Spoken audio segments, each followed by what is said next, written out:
Good Monday afternoon to you. It's 4 o'clock time for Sports4CLE. Thanks for joining us. Indians, Guardians in New York getting ready for a Game 5 trying to advance against the Yankees and get to that American League Championship Series. Another disappointing game for the Browns over the weekend. Got beat up pretty badly, manhandled, if you will, by the Patriots, now 2-4 on the season. Here's Kevin Stefanski today talking about that game as well as some injury updates. No real updates yet on the injury front. Wyatt getting some imaging on the calf. I'll be able to update that later in the week. Like I talked about after the game, got beat on offense, defense, special teams. Obviously got beat, players and coaches. It's you see it on tape.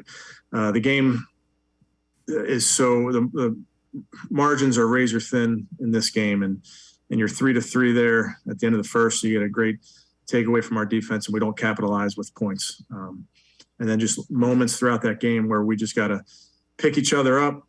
Offense, defense, special teams got to play complementary football together to go get a win. And we weren't able to do that yesterday, and that's the frustrating part. We're watching the tape as we speak. Players are in the meetings as we speak to learn from it.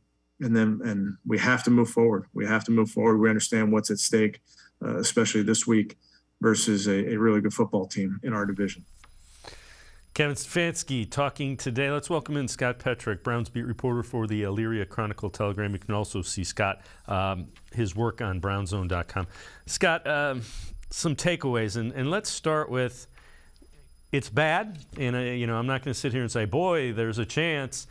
Everybody in the AFC North is struggling. That's the advantage. Browns are a game behind the Ravens and the Bengals heading to Baltimore.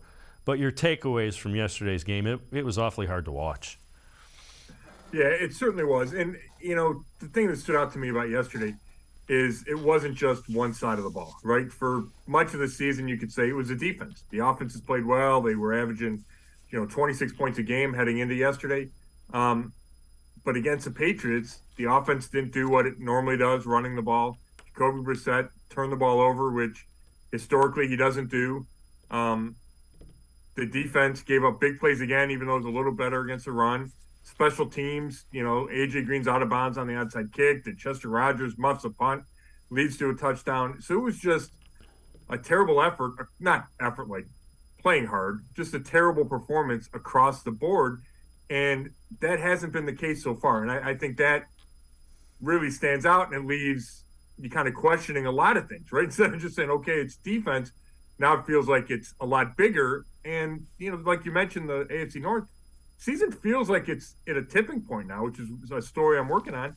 Lost 3 in a row, you got 2 big games, and if you can figure out a way to win those games, you're okay. If not, you might not be playing meaningful football games much longer. Yeah, and the concerning part is you have Lamar Jackson and Joe Burrow waiting for you. And the quarterbacks that you've played, let me run through this list. Joe Flacco, no longer a starter. Zach Wilson's back. Marcus Mariota, career backup. He's playing just fine. Justin Herbert, he's a good player. Bailey Zappi. And then the quarterbacks you beat, Baker Mayfield and Mitch Trubisky, are no longer the quarterbacks for their respective teams. So it's an opportunity lost at the very least. And it's, boy, you better get things corrected in a hurry. Yeah, there's no doubt. And, you look at, you go, oh, they could have been 4-1, 5-0, whatever. And part of that is the schedule, right? Part of it's, we always knew. As soon as the schedule came out, we've talked about it a million times, the easiest part of the schedule was the beginning. And you had to take advantage of it, and the Browns haven't, which puts them, behind the 8 ball. And, yes, the quarterbacks get a lot harder. Now, if you want to look for whatever silver linings, they have, the Ravens have Lamar Jackson. Cincinnati has Joe Burrow. They're both still 3-3, right? Tom Brady lost yesterday with the Buccaneers to a bad Steelers team that was missing its entire secondary. So great quarterbacks lose in this league. Aaron Rodgers got drilled by the Jets. So great quarterbacks lose in this league, but it's hard to beat them. And there's not a whole lot of confidence to gain when you give up a bunch of yards and you lose soundly to Bailey Zappi, and then you got to go play Jackson and Burrow. All right, let's head to the voicemail of Truth and Reason. We got a ton of voicemails, and as you can guess, some fans are not real happy. Let's head to the voicemail of Truth and Reason. very slow recognition on defense, especially the defensive backfield. There's a problem. I want to drug test everybody, including the coaches, but it seems like the whole defensive backfield is getting high or something. I don't know what's going on. Evidently, they're not listening to Kevin Stefanski, and some people need to go. Some people need to be fired, and I'm not really a proponent of that. But after this performance today, this is ridiculous at home. So you guys have a nice day. As always, appreciate all the voicemails. A little tongue-in-cheek, but slow recognition, I think, is an observation, a fair observation. Yeah, I mean, you see it kind of repeatedly right throughout the season. Whether it's slow recognition or getting sucked in, right, not having your eyes where they need to be. And JOK said that about the 53-yard reception to Jonnu Smith yesterday. You can see him take a step forward, even though Smith's running by him. And it was obvious that Smith was his guy, but he gets caught looking in the backfield instead of at Smith. And it leads to a big play. You throw in a missed tackle, and it becomes 53 yards. And there's been plenty of examples of that throughout this season. And again, yesterday. I think that's one of the things that's frustrating about this team and this defense in particular. Early in the season, it was communication breakdowns in the secondary. That kind of got fixed. Then there was a technique issue against Atlanta. And then it was the run defense was awful for 2 weeks. And then yesterday, the run defense was better, but you saw big plays, and it was a run and a pass. Guys in single coverage weren't able to keep up.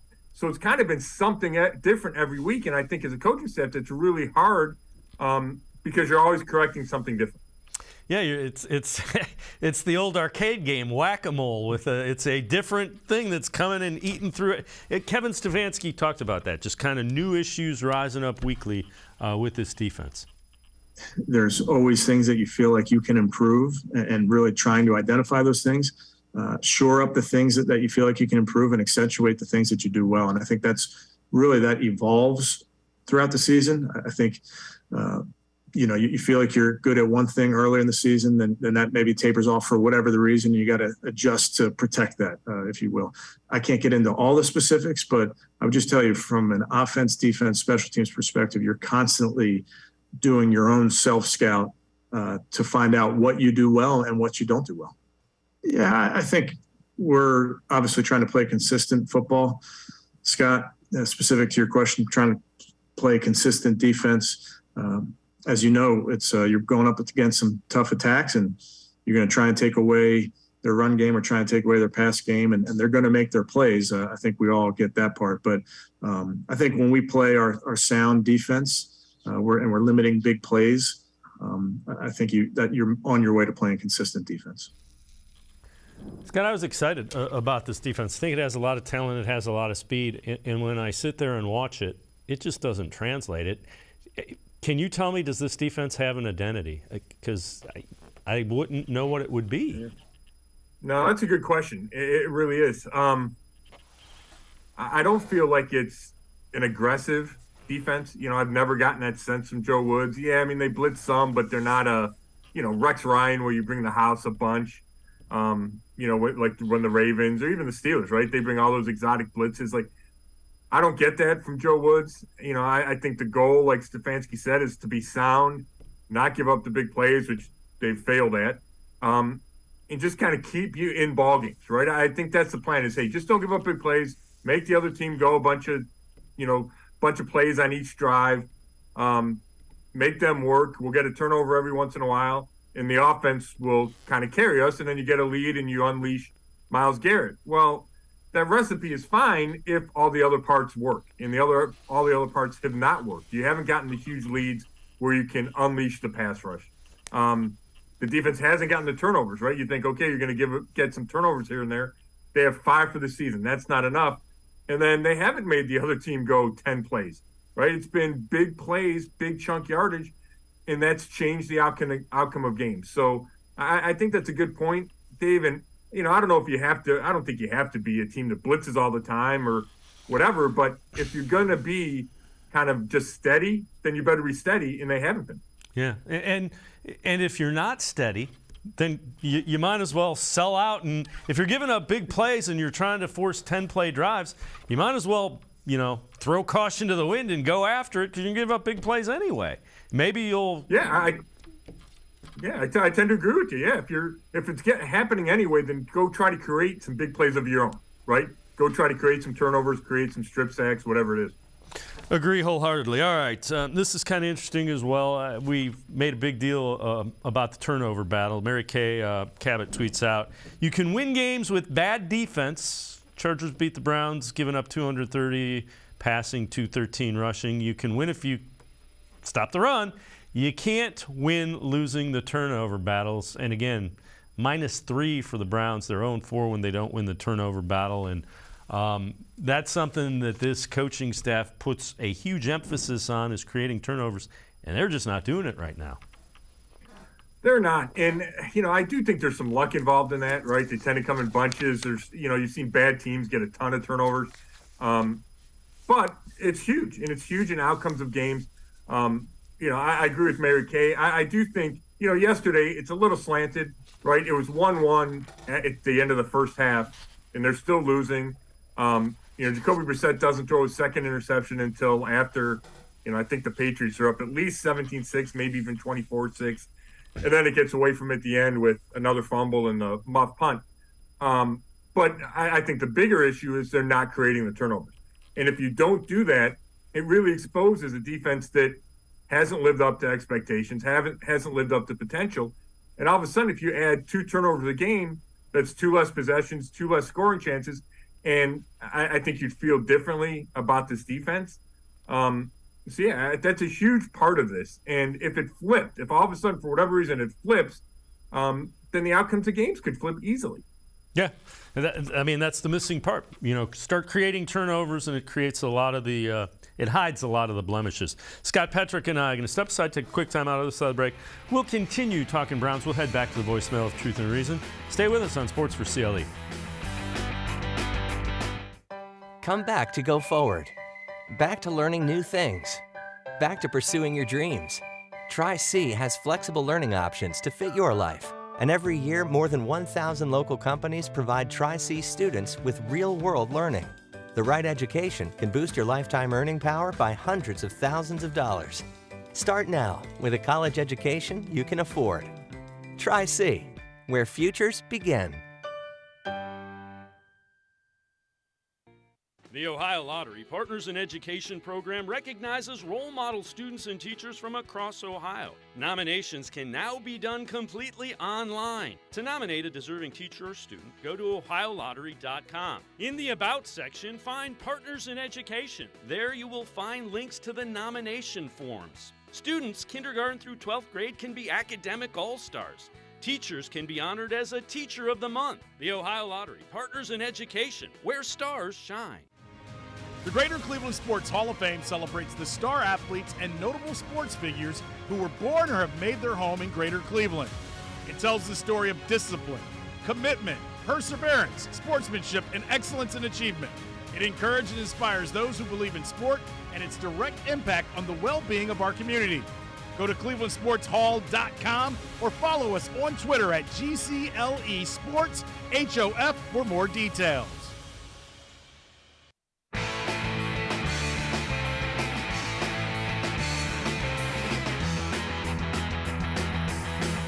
We continue talking Browns with Scott Petrick, Browns beat reporter from the Elyria Chronicle-Telegram. Let's head back to the voicemail of Truth and Reason. Hi, this is Tony Frost, Toledo, Ohio, lifelong Browns fan. I want to say this regarding the Browns versus the Patriots and the rest of the season. Kevin Stefanski coached that game like he was scared of Bill Belichick. He coached the game like he was afraid that Belichick was going to focus on the run. Hello? Every team focuses on the run. Run the ball. That's what we do the best. Did Chubb even have 10 carries this game? We have to go with what works. And Jacoby Brissette, what did he do on his third play? Threw an interception. Man, come on, man. Put Dobbs in the game. If we lose next week against the Ravens, we might as well just call the season over, man. I mean, Stefanski need to grow some kahunas, and let's make it happen. Go Browns. Woof, woof. As always, appreciate all the voicemails. Scott, I don't know if he was scared, but to the caller's point, Nick Chubb had 12 carries, and I don't know if I'm sitting there game planning, he's going to have more than that. And I understand you got to coach the game that's in front of you, but I think sometimes this year you've coached what you think is going to happen instead of what's actually happening. Yeah, that's an interesting point of view there, Dave. I think it's obvious that they expected the Patriots to come out and stop the run. And with that mindset, it was spreading out on the first play and throwing to Harrison Bryant, and then going hard play action on the second play and trying to throw deep to Pharaoh Brown. Now, both those plays are open. The first one's a completion. The second one, if Brissette throws it earlier, Brown is way behind the second. I mean, I'm in the press box, and I saw it early and said he's open, but he waited too long and then underthrew it. But it speaks to the mindset and the approach, right? You could come out and say, hey, we're going to run it anyway. We know you're really good. We know you're trying to stop it, but Nick Chubb's our best player. We're going to hand it to him. And the Browns didn't do that. So I understand the thinking behind that from Kevin Stefanski is go kind of take advantage of what the opponent's giving you. But when it doesn't work and Nick Chubb only gets 12 carries, it certainly leaves himself open for a lot of criticism. Yeah, without question. Let's take a look at Jacoby Brissett's numbers from yesterday. So he threw the ball 45 times. So Jacoby Brissette, 21 of 45, you see, 266 touchdown, 2 picks. He was sacked 4 times. QBR is 18, rating is 54.5. And again, this kind of dovetails on what we were just talking about, Scott. I understand they fell behind, but I don't know, I don't understand the game plan, I guess, that I kind of saw unfold with a guy and I'm not, Jacoby Brissette has played fine, but Jacoby Brissette has limitations as an NFL quarterback. And I think you're asking him to do some things that you probably don't want to ask him. Yeah, I think that's fair. I do. Yeah, those stats are skewed because they threw the ball a bunch in the last quarter, right? But your point rings true when you talk about even early in the game and saying, okay, let's trust Jacoby Brissett to go win or go take advantage of what the Patriots are doing defensively. Leaves yourself. That's a questionable plan given the limitations, like you said. So I think you're on point there. I think if you're Kevin Stefanski, you probably need to – it's tough because you got to trust your quarterback to make plays, right? He's your starting quarterback. You got to say if we run a play action and the guy's wide open, we got to trust our quarterback to make that throw. And, it feels a little bit like last year we had these discussions about Baker Mayfield, right? Like, yes, he's limited, whether it's physically or just as a player, but you still need your quarterback to make some throws to win a game.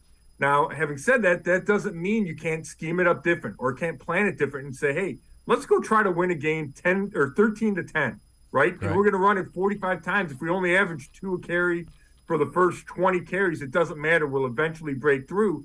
And it just doesn't feel like Stefanski's willing to take that approach. Instead, he says, all right, let's try to scheme open some guys and trust your quarterback. But when your quarterback lets you down, then it looks bad.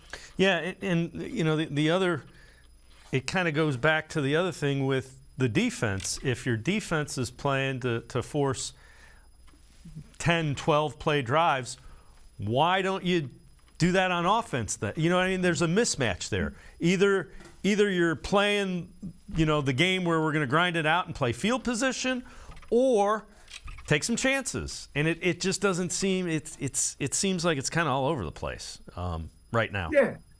Yeah, I think that's a good point too. I think as a play caller, not that I can put myself exactly in that spot, but I can imagine going, hey, we don't want to put Jacoby Brissett in 3rd and 7, right? 3rd and long. That's a spot we don't want to be in. We don't think we can live like that. So how do you avoid that? Well, you can try to run it twice and hope you get 3rd and 2. Or if you think the defense is going to make that difficult, then you throw on 1st down. Like Jacoby Brissett's best chance to have success is throwing early in downs or early in series when the defense thinks you're going to run. But that's also the best time to run. So I think it makes it tough for Kevin Stefanski. But your point's well taken. Like, get Nick Chubb the ball, I completely understand that. Yeah, and you know what? Again, as I always say, play calling when it works, you're a genius, and when it doesn't, everybody's going to question it. So I get it. This one's kind of interesting as well. Most unrealized air yards in Week 6. So guys who had a ton of downfield opportunities but failed to capitalize on them for one reason or another. Amari Cooper, 126 yards, substantially more. Notice two of the Green Bay Packers, Romeo Doubs and Alan Lazard on there, Michael Gallup and Marquise Brown there as well. But that kind of goes to show you there were some opportunities downfield that Jacoby Brissette was unable to take advantage of. Yeah, that's interesting. You know, I don't remember those for Amari Cooper. You know, there's one going around Twitter with Anthony Schwartz running wide open, and Brissette doesn't see him and tries to throw a ball to Cooper, I think, at the end of the second quarter. But, yeah, I mean, Cooper's your best player, or your best receiver, clearly, and your best option in the passing game. You'd like to get him the ball. If you're going to take shots deep, why not take them to him? But yeah, that's interesting because I don't remember going, you know, watching the, you know, from the press box where you get kind of that all 22 view going, Cooper's running wide open. All right, before we head to break, let's head back to the voicemail of Truth and Reason. Hello, Dave. This is Ernie from Virginia, lifelong Browns fan. My dream was always going to be that the Browns would get to the Super Bowl before I die. But after watching them this season, it's clear we're more than just a quarterback away from winning. We've given up 3 first-round draft choices. Just totally discouraged about the whole thing. Our defense is just awful. It needs a lot of fixing. And I'm just devastated that I'm probably not going to be around when and if the Browns ever make it there. The display on the field today was just pitiful. So enjoy your show, and I'm going to keep watching, but pretty discouraged. As always, appreciate all the voicemails. Scott, I get that. The one thing I would say, elite quarterback play in the NFL hides a whole lot. Look at Joe Burrow and the Bengals a season ago. Those warts are showing up now. And to be honest with you, if Jacoby Brissette, if Deshaun Watson was able to play, they would have won a couple of those games that they've lost. Having said that, the point about there are some areas of this team that we thought were going to be strengths that just aren't. Yeah, I mean, first of all, it's a heavy call. I hope the caller hangs in there. And it can get better, right? We've seen teams turn it around in a hurry. The Browns are in the playoffs a couple of years ago, right? Their roster is better than it was, you know, when they were 1-31. So I know right now it feels like they're far away, but, you know, I'm not sure they are that far away. Yes, Deshaun Watson would make a difference. It's interesting because that quarterback does make a huge difference, right? And you think, oh my gosh, you would turn a 3-point loss into a win, and that very well might be the case. But you also look around the league, and Burrow's 3-3, and Jackson's 3-3, and Aaron Rodgers is like 2-4, 3-3, right? Tom Brady's 3-3. Like, that doesn't cure everything. And I think that's what the caller's point was, and I think it's a legitimate point, that there are issues on this team that aren't going to disappear just because you get better quarterback play. Now, it might mask some of it, but there are still other issues that need to be addressed on this roster and, you know, in this organization that just having Watson won't magically cure.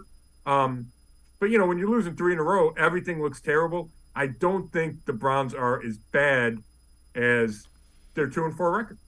Yeah, I would tend to agree, and you know, the thing that really jumps out right now is that defense have to turn it around pretty quickly. Scott Petrick and I are going to step aside, take a quick timeout. Other side of the break, we'll talk a little bit more about the defense. Sports4CLE will be back. Stay with us.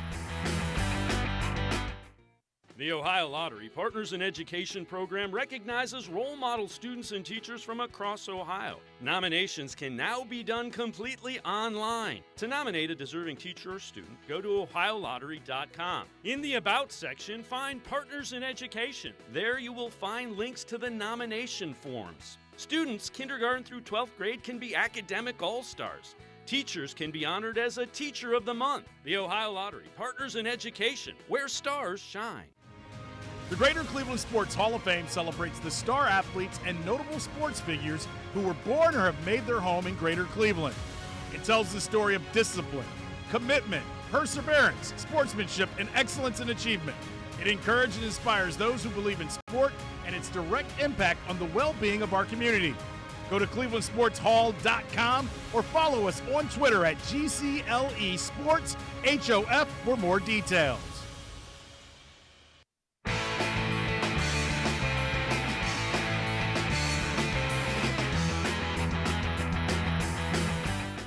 We continue talking Browns with Scott Petrak, Browns beat reporter for the Elyria Chronicle Telegram, as well as brownzone.com. Let's head back to the voicemail of Truth and Reason. I feel as though we need a new defensive scheme because this 4-3 is not cutting it for me. It's not the Y9, the 5 DBs, and it's not cutting it because now teams are starting to run the ball, and now we're starting to see the result of teams running the ball. Teams are breaking out, and we should have never allowed teams like the Chargers, the Falcons, to run all over our defense like this. We need a new defensive coordinator stat. In my opinion, we need to possibly run the 3-4, something similar to what the Rams run or what the Patriots run because, this isn't going to cut it at all. As always, appreciate all the voicemails. Scott, changing schemes or alignments in the middle of a season, I get where you're going, but that's not going to work. The one thing I will say is I don't think they're playing to what guys do well. You know, they're not playing to individual players' strengths. And that, you got to find a way to do that. I mean, that's, the definition of coaching. Yeah, and when I think about that, Dave, I think about a guy like JOK, right, who's supposed to be fast and good in space. And I'm sure the other team has something to do with it, right? They run right at him, and when you can't stop the run, then they don't need to throw, so you can't take advantage of what he does best. But it's interesting because they built this defense on speed. A guy like JOK and Jacob Phillips, and maybe that leaves you susceptible to, smash mouth football. And if teams spot that weakness, they can exploit it. Now, they did a better job yesterday, but they devoted a whole bunch of bodies to stopping that run, and they let themselves susceptible on the back end. And we saw what happened there. They gave up some big passing plays. But, yeah, it's interesting. It's like they built this team to play fast and get leads and control the passing game. But if you're not playing from in front, then it leaves you vulnerable to a lot of things. And it leaves a guy like JOK, who did not play that much yesterday. It kind of leaves him a little bit of fish out of water. And that's tough when you trade up in the second round to draft a guy like that. Yeah. All right. You mentioned, the big plays passing. So take a look at Bailey Zappi. This is targeting past the stick, so past the first down marker in Week 6. He was 8 of 10, 196 passing yards, 2 touchdowns, and a perfect passer rating at 158.3. Again, Bailey Zappi, rookie, third-string quarterback. And, Scott, there were a lot of plays where there just weren't guys near receivers. Yeah, and you know what? We talk all about Joe Woods and what his plan is. And, to me, it made sense to rush the quarterback. He's a rookie. See if you can pressure him. See if you can fluster him. It's not like the Patriots have an all-star crew of receivers, and they trusted their corners to win, and they didn't. And they didn't get home enough. Myles Garrett had 2 sacks. But every time I paid attention, and I rewatched, the first half of the game today, they would bring 5 guys, right, on third down, and that counts as a blitz, but they weren't really getting home. And Zappi had time to find those one-on-one matchups. And if you give the quarterback enough time, give the receivers enough time to run free, they're going to run free, right? You can only cover for so long. So I thought Zappi did a really good job on third down. And I thought the plan was fine from the Browns, but the execution wasn't there. They just did not get home when they were figuring that they could disrupt the rookie and bother him. It just didn't work out that way, and instead he's standing there kind of picking them apart. All right, this is from the Bleacher Report. 3 takeaways from the Browns' Week 6 loss to the Patriots. Number 3, Kevin Stefanski's seat should be growing warm. Number 2, Joe Woods, defensive coordinator, may have to go. Number 1, Donovan Peoples-Jones should be a bigger piece of the passing attack. Scott, everybody's talking about Kevin Stefanski. Kevin Stefanski's not on the hot seat. That's not even remotely there yet, I don't think. Defensive coordinator change, that might be a little closer to happening. Yeah, I would agree with that. I don't get any sense that, Stefanski's in trouble. Now, who knows, if the losses continue, you get to the off season and it's a loss season, right? You never know what could happen. But yeah, Joe Woods is a question mark. That's the kind of question you've been asking the last couple of weeks and Joe came out, like I asked him a question last week on Thursday, and I didn't even mean it like as a job security question, and he answered it like it was a job security question. So obviously it's on people's minds. I think Kevin Stefanski certainly at least thought about it. Whether or not he's given it, real consideration, I don't know. He doesn't seem inclined to make that move. But there's two, like we mentioned, there's two really important games coming up, and then there's a bye week. So that feels like the time when something could change, like a big change like that. If it's going to happen, it feels like that would be the timing for it. All right, we're going to head back to the voicemail of Truth and Reason. Good morning. This is Billy G. I've been a fan since 1950. I've called you since about over a year ago. Joe Woods is their Achilles heel. There's a couple of things else, too, that I want to mention, too. You're probably not going to agree with me, but I think Myles Garrett is a very overrated player. All I hear is a song and a dance every week from him. And it's the same thing as the head coach. I heard the same thing. We got to do better. Let me tell you something, and this breaks my heart to say this, but they're going to be lucky to win maybe one, maybe two games this year, because this is absolutely a lousy team. I think they're giving everybody a song and a dance about how great the defense is. Well, let me tell you something. It ain't. Thank you very much, and gentlemen, have a nice day today. Bye-bye. As always, appreciate all the voicemails. That's a sampling of what we're hearing from the rabid fan base. You know what? A 3-game losing streak, nothing looks good. It just doesn't. Yeah, you're right. And it's hard to make any excuses for this defense, period, right? When they're talking about being a top 5 unit before the season and then they played like this, they deserve all the criticism they're going to get. But I would not put that criticism at Myles Garrett's feet. I mean, the guy had 2 sacks yesterday. Like, people are talking about him not having an impact. He had 2 sacks in a forced fumble. I know Pro Football Focus is not perfect by any means. They gave him a crazy high grade. Bill Belichick's raving about him after the game and then today on radio, how they tried to double team him and he still had a huge impact on the game. So I don't know why, except that he's got a huge personality and he talks a lot, and he's a number 1 pick and gets paid a lot of money. But it seems like there's a lot of criticism for Garrett lately that I'm not sure is deserved. I think he's still far and away their best defensive player. I think he plays really hard. He's playing through injury right now. And he showed up yesterday. I get it when he doesn't have any sacks. The guy had 2 sacks and a forced fumble yesterday. It's not his fault. Jacoby Brissette was stopped on 4th and 1. That was a play that had the potential to change that game. Yeah. Again, it's one of those things that there's anybody that plays on the defensive side of the ball is going to be a target right now. This is from Bleacher Report. Roster moves struggling NFL teams need to make right now. And for the Browns, they have trade for defensive tackle Daron Payne. Current starters, Jordan Elliott, Taven Bryant, rank 111th and 82nd out of all interior defensive linemen by PFF. Payne has been enjoying a good season, 3.5 sacks, 5th most pressures among interior defensive linemen. Scott, I don't know that one defensive tackle is going to make the difference, but if it's a start, sure. Yeah, I mean, Payne showed up. I haven't watched a lot of Commanders games, but I did watch some of that Thursday night game, and he's shown up. I'm sure he would be an upgrade. I mean, Dave, we talked about this since March, right?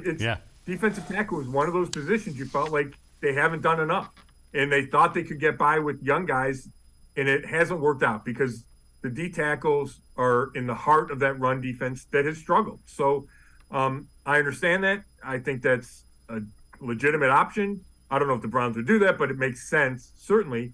And we've seen Andrew Berry's, obviously he's noticed what's going on with the run defense, and he's willing to make some moves to trade for Deion Jones, and then they signed The veteran D tackle Davison last week, he didn't play.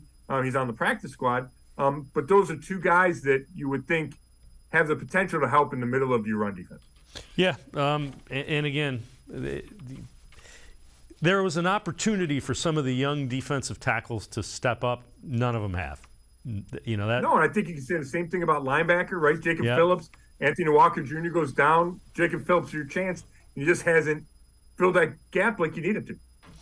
Scott Petrick and I are going to step aside, take one more time out, other side of the break. We'll look a little bit more ahead towards the Ravens. Browns will be in Baltimore Sunday. Sports4CLE will be right back. Stay with us. Come back to go forward. Back to learning new things. Back to pursuing your dreams. Tri-C has flexible learning options to fit your life. And every year, more than 1,000 local companies provide Tri-C students with real-world learning. The right education can boost your lifetime earning power by hundreds of thousands of dollars. Start now with a college education you can afford. Tri-C, where futures begin.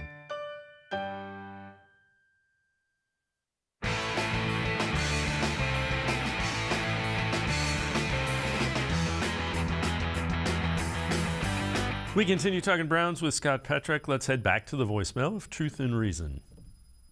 How y'all doing? This ET calling again. At this point, I'm just completely frustrated. I know like a week or so ago, y'all had a caller say that it's not the end of the world. But, man, it's getting too deep in the season for us to be playing like this. Today was a total team failure.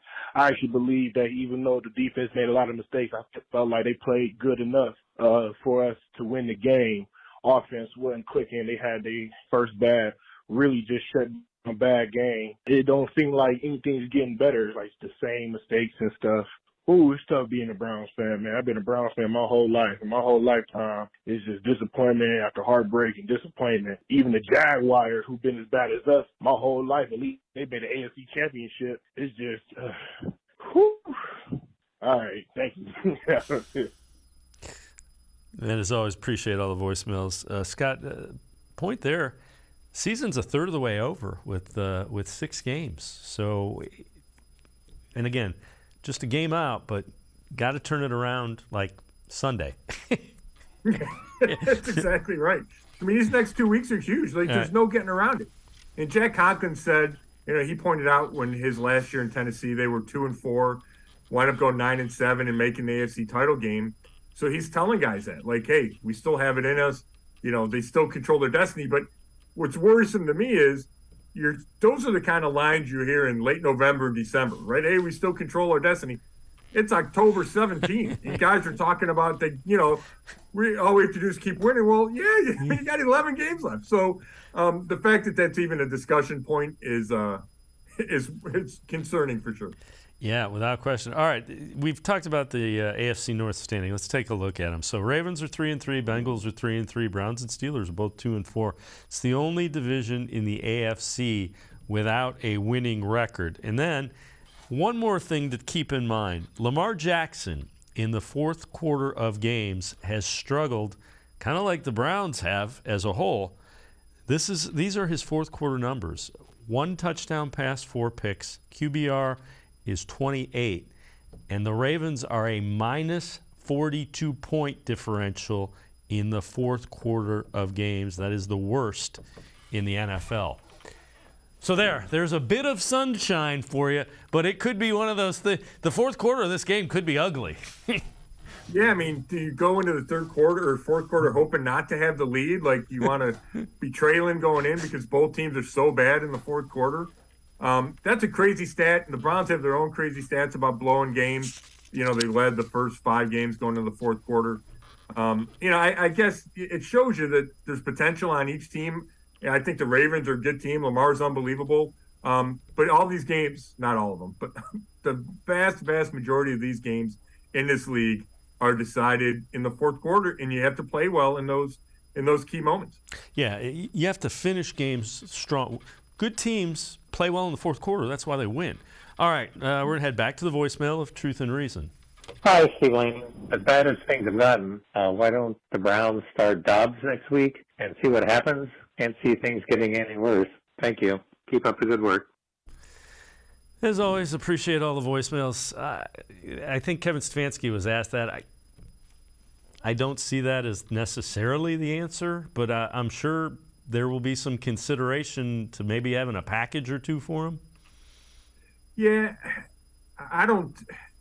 To me, it seems a little premature. Jacoby did not play well Sunday, and he threw the bad pick late against the Chargers. But overall, I thought he's played pretty well. Now, you kind of assume there was going to be kind of a regression to the mean because he's like, right. He's a backup quarterback, right? And he maybe was playing over his head a little bit. But, I'm not convinced Josh Dobbs is the answer. I think Jacoby would need to play poorly more than just one game for me to be inclined to make that switch. It feels a little panicky. And it's not like Josh Dobbs has a long track record of success in the NFL. He doesn't. He looked good in this preseason. That's about it. So I think you got to ride it out longer with Brissette and just hope that he goes back to not turning the ball over, because that's such a huge part of the game and his game. Yeah, I would agree. The one thing that is intriguing about Dobbs is his ability to run, especially in some certain situations, fourth down situations. Even if it's just to give the defense a different look. Scott Petrak, as always, great stuff. Appreciate the time and the insight. Thanks very much, Scott. Thanks, Dave. All right, Scott Petrak, make sure you read him. Brownzone.com. Online, you can also catch him in the pages of the Elyria Chronicle-Telegraph, Browns beat reporter. We're going to step aside, take a quick timeout. Other side of the break, Eddie McDonald from Dog Pound Daily. We continue talking Browns. Stay with us. Come back to go forward. Back to learning new things. Back to pursuing your dreams. Tri-C has flexible learning options to fit your life. And every year, more than 1,000 local companies provide Tri-C students with real-world learning. The right education can boost your lifetime earning power by hundreds of thousands of dollars. Start now with a college education you can afford. Tri-C, where futures begin. The Ohio Lottery Partners in Education program recognizes role model students and teachers from across Ohio. Nominations can now be done completely online. To nominate a deserving teacher or student, go to ohiolottery.com. In the About section, find Partners in Education. There you will find links to the nomination forms. Students, kindergarten through 12th grade, can be academic all-stars. Teachers can be honored as a Teacher of the Month. The Ohio Lottery Partners in Education, where stars shine. I am powerful beyond my wildest imagination. I will define my future. I will keep challenging myself to improve. Because I am a future leader of this great nation. I will be responsible for raising a beautiful family. And educating not only my generation, but many more to come. I will make a difference in my community. And I will stand up for what I believe in. I will not settle for simply chasing my dreams. I will achieve them. Because I was given a chance. An opportunity. A home. At Family, Career, and Community Leaders of America. The ultimate leadership experience. FCCLA has been one of the greatest experiences of my life. It's made me who I am today. Join us. We'll build a new future together.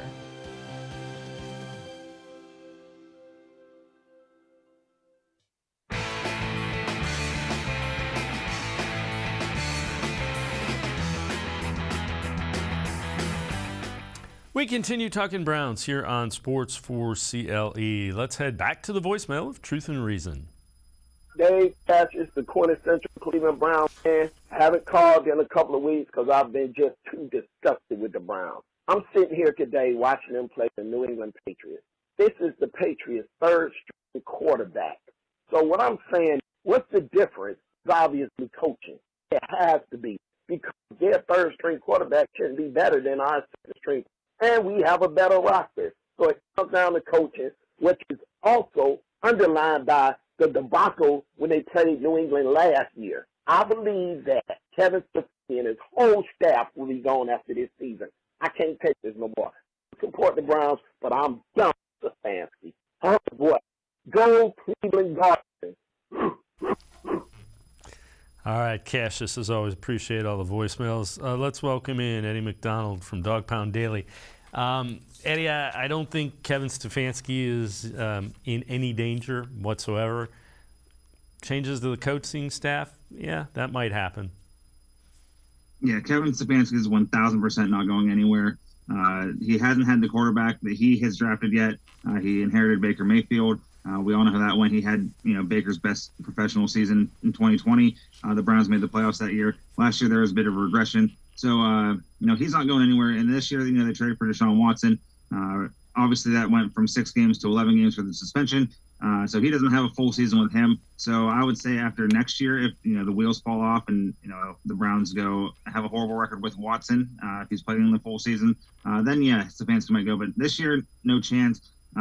Joe Woods and Mike Prefer, defensive coordinator and special teams coordinator, looking likely like they might be out of a job come the end of the year. I don't think it happens mid-season, though, as many fans would love for that to happen. I just do not see that happening. See, Kitten there is waving the white flag with that. Kitten feels that Stefanski's safe as well. The other thing is, and again, I'm not in any way defending some of the calls, some of the game planning that Kevin Stefanski has done. You're going to have those issues throughout the season regardless. So I would just say I don't think he's going anywhere for a little bit. This is from Dog Pound Daily. Browns studs and duds in Week 6. So the studs, David Njoku, tight end.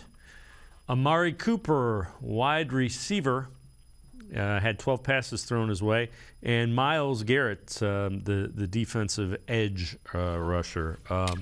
And again, Garrett played pretty well. I know it's hard to say that based on the defense giving up 38 points and really, and Bailey Zappi having the kind of day he did. But Garrett did have the strip sack. He did have a couple of sacks. He played pretty well.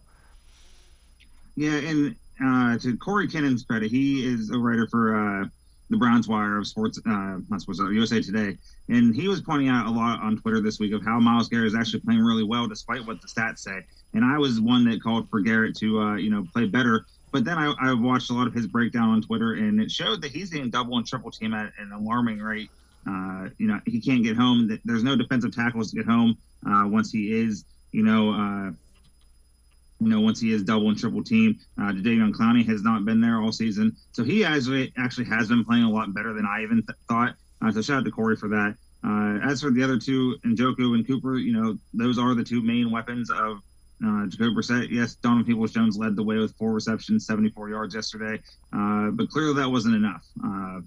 But a lot of people were also going at Corey on Twitter this week about David Njoku and how he's not, an elite tight end. He's putting up pretty good numbers. They might not be, a Mark Andrews or Travis Kelce numbers, but he's putting up tremendous numbers so far this season.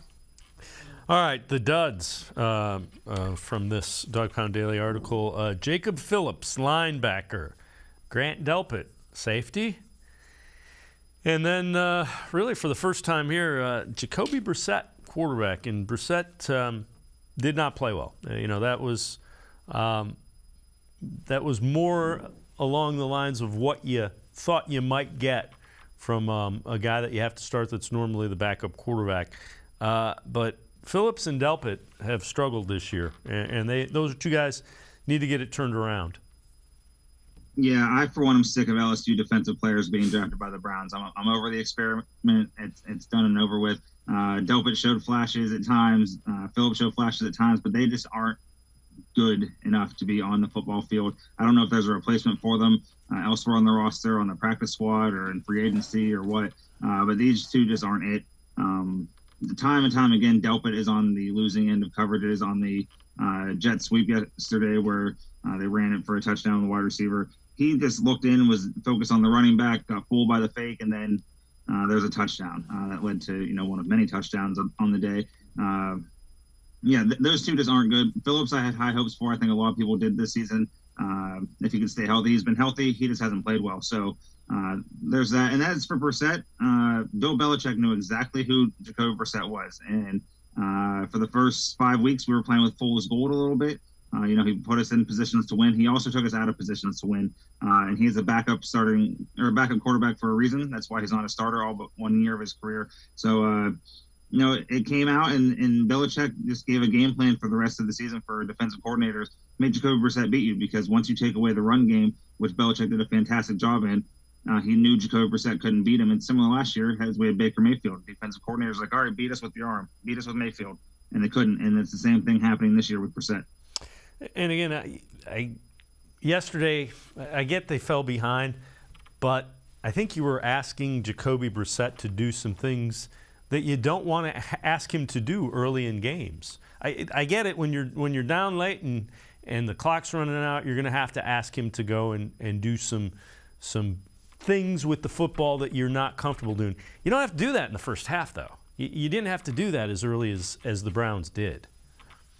They did it early. The very first, two plays were, pass plays, and the second one happened to be intercepted, and that is unacceptable. I can understand late in the game, especially in the second half, they're down double digits most of the second half, so you're going to have to throw more. You can't really rush the ball. But they didn't even attempt to rush the ball in the first series, and it resulted in an interception on the second throw. That cannot happen. Brissette missed his guy early, and instead of throwing the ball away, he tried to panic and make a play out of it, and it was the wrong decision. But not giving Nick Chubb the football, who was the NFL's leading rusher coming to that, he averaged 4.7 yards a carry.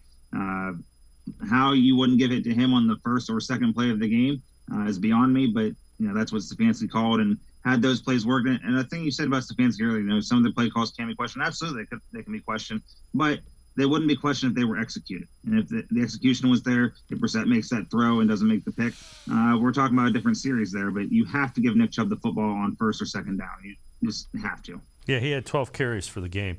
All right, Week 6 grades. This is from CBSSports.com. For the Browns, they give them a D. Times in the game when Zappi was throwing into wide open windows, opened the door for massive chunk plays, including a 53-yard gain by Jonnu Smith on the opening drive of the second half. And, the defense was just bad. It was just bad. Yeah.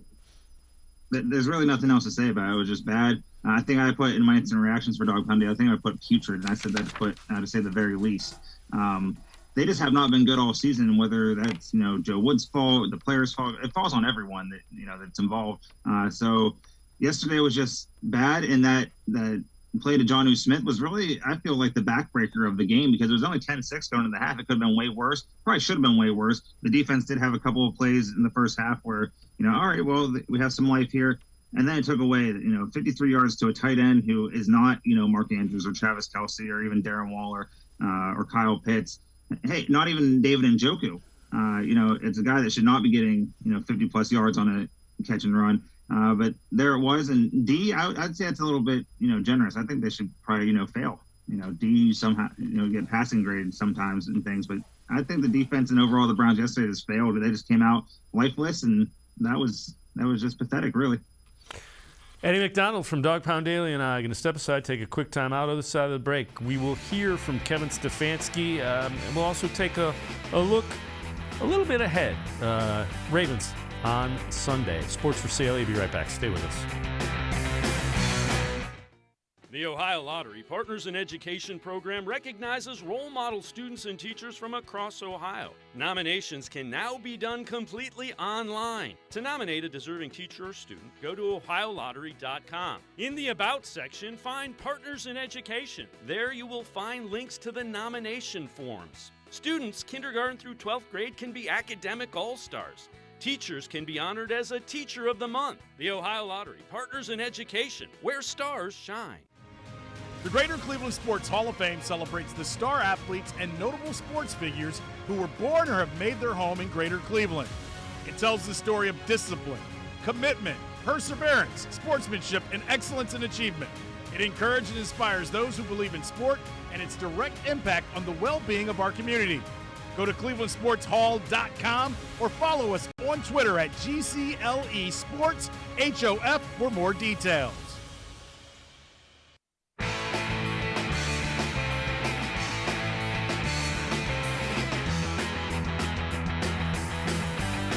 We continue talking Browns with Eddie McDonald from Dog Pound Daily. Browns trying to avoid a 4-game losing streak. Kevin Stefanski talked about dealing with a 3-game losing streak. Yeah, I think it's really important that you look at everything, Scott. I do think you have trust in a lot of what you do, but I don't think you can ignore anything when you're going through a stretch like that. You got to look at everything. You got to look at how you approach practice, how you approach really everything you do, how you game plan, and just make sure you're not missing anything. I think that's important for me to do. I think it's important for our staff to do, and push the players on, make sure that their preparation is truly 100% every single week. And Eddie, the Browns have never lost 4 in a row under Kevin Stefanski, so they are fighting to make sure that does not happen against the Ravens Sunday. So what's crazy about all of this, and it's 2-4 in the season, and they are what their record says they are. They're one game out in the division. Yep, that's it. They go into Baltimore if they can somehow take care of business in Baltimore. They're going to be the division leaders, whether they're tied or it just depends on how the rest of the division plays out. But they have a chance to go in Sunday afternoon, and take over first place in the division, which doesn't seem likely. 2-4, you are what your record is. 3 games should have been won. One for certain should have been won against the Jets, but that wasn't the case, and they still have a chance. So I get there's a lot of frustration. Nobody should be happy right now. Nobody should be happy with a 2-4 record. But a lot of people get upset at Stefanski for, he says the same things a lot every week. It's a very vanilla answers of, we have to do better, we have to get better, we will get better.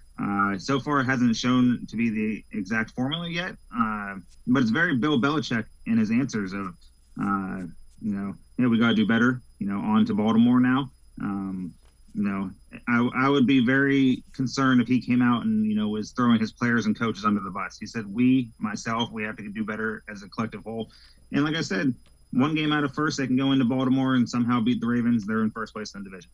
Well, they're tied. So the Ravens and the Bengals are tied with 3-3 records. If the Browns win their next 2, they're going to be in first place. There's nothing either, because they play the Ravens and then the Bengals. So they would be in first place if they win their next 2. But got to go win your next 2.